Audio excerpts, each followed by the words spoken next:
It's the morning of May 2nd here in Raleigh, North Carolina. There's not a cloud in the sky. It's already in the 70s. And that means I've got one thing on my mind, the beach. And I've got the perfect shirt to go along with it. And lucky for us here in the Triangle region of North Carolina, we have easy access to the state's 300+ mile coastline, with our nearest beaches just a short 2-hour drive away. This is crazy, but of the 23 states with coastlines, North Carolina's is the 7th largest. So whether you're looking for a day trip or a weekend getaway, today I'm gonna show you my favorite beach destinations within a couple hours drive of Raleigh. But before we get into that, if you're new here, my name is Matt Martin and I'm a Raleigh-based realtor. I've helped tons of people relocate to the Triangle region of North Carolina, and if you're looking to do the same, I'd love to help you too. So when we were looking to leave New York City, we had a lot of things on our wish list, and I made a whole separate video about that, which you can find here. But one big one was that we wanted access to the beach. I grew up in Southern California with a love for the ocean, and my partner grew up in landlocked Ohio, which he swore off ever doing again. So when we first visited Raleigh, North Carolina, we were shocked by how many locals we spoke to who said one of the best parts about living here was it's just 2 hours from the beach and 3 hours from the mountains. So what are those beaches and are they worth the hype?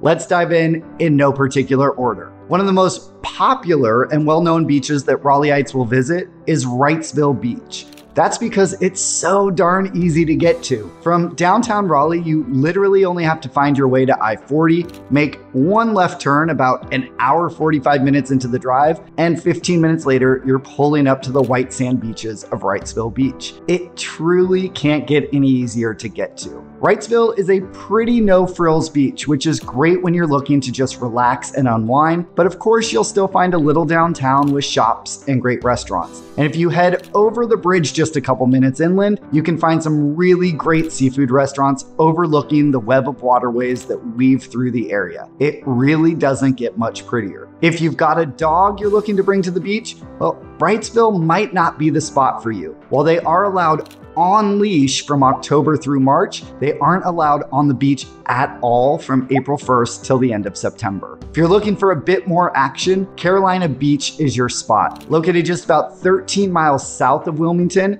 you're looking at spending about 20 more minutes in the car to get to Carolina Beach, but there's quite a bit more to do there if you're planning an extended stay. Carolina Beach is known for its beachfront boardwalk featuring tiki bars, great seafood restaurants, and arcade shops and amusement rides. So you have a lot of options for the whole crew. At the north end of Carolina Beach is Freeman's Park, where you can drive your 4-wheel drive vehicle onto the beach, which is super unique. Your dog can also run free here from October 1st through March 31st. A leash is required the rest of the year, and Carolina Beach proper has restricted dog hours during the peak months of April through September. If you visit either of these beaches, you have to take time to go visit the town of Wilmington, which is just inland from both. You may not know the name, but if you watch One Tree Hill or Dawson's Creek, you'll know the town, as Wilmington was the backdrop for both shows, in addition to hundreds of others. The historic downtown is a must-see with its 2-mile river walk along the Cape Fear River that features alfresco dining, outdoor events, a collection of pastel-colored shops and historic structures, and the looming USS North Carolina battleship. The town is bolstered by UNC Wilmington with about 18,000 students, so you'll get a mix of historic city and college town here. Moving north of the Wilmington area beaches, you have Topsail Island, which is home to a couple beaches, including our go-to,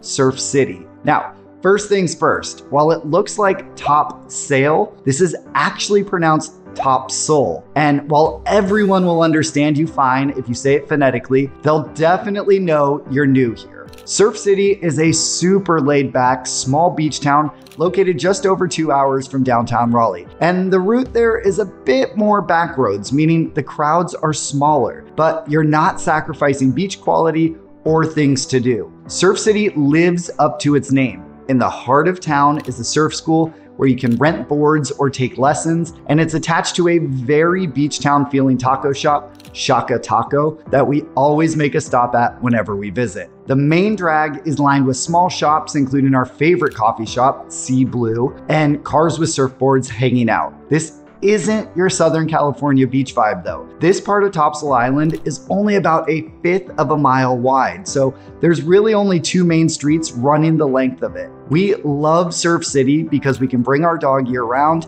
and everyone there is so friendly. Heading further north, we have the beaches of the Crystal Coast, including Emerald Isle and Atlantic Beach. These beaches are gorgeous and much larger than those that we've talked about so far, and the sand is super white and soft. It's amazing how different the beaches look and feel just 30 or 40 miles apart. Getting to the Crystal Coast will take you a little over 2.5 hours, so you're gonna be in the car a bit longer. That said, work is currently being done to convert Highway 70 into Interstate 42, which will dramatically reduce drive times to the Crystal Coast. That work is expected to be completed in the early 2030s. I love Atlantic Beach as it has a great little boardwalk with restaurants and shops, and the beach is just massive.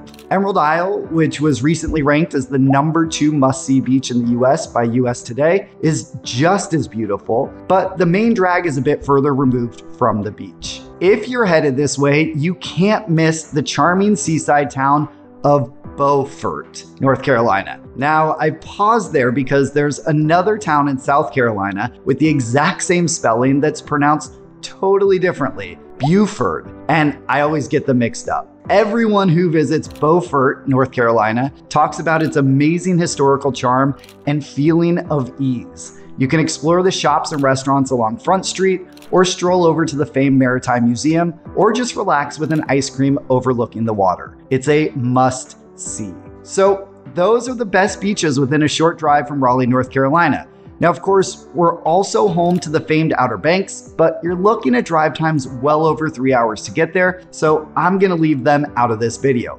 But don't leave them out of your plans to visit one day. And if you're wondering how we compare to other growing southern cities, Charlotte, North Carolina is about a 3.5-hour drive to Myrtle Beach or Wrightsville Beach. Atlanta, Georgia has Tybee Island at around a 4-hour drive. Austin, Texas has Galveston and Corpus Christi, each about 3.5 hours away. And Nashville, well, you definitely don't move to Nashville for beach access, as the closest beaches are nearly 7 hours away by car. Have you visited any other North Carolina beaches within a 2 to 3 hour drive from Raleigh that I left out? Let me know in the comments below. And if you're looking to explore what makes moving to and living in the Triangle region of North Carolina so great, I'd love to be your guide. You can reach me by phone, email, or text, and all my contact information is included right down below. And if you like this video, I've got a feeling you'll also like this one, so give it a click to keep on watching.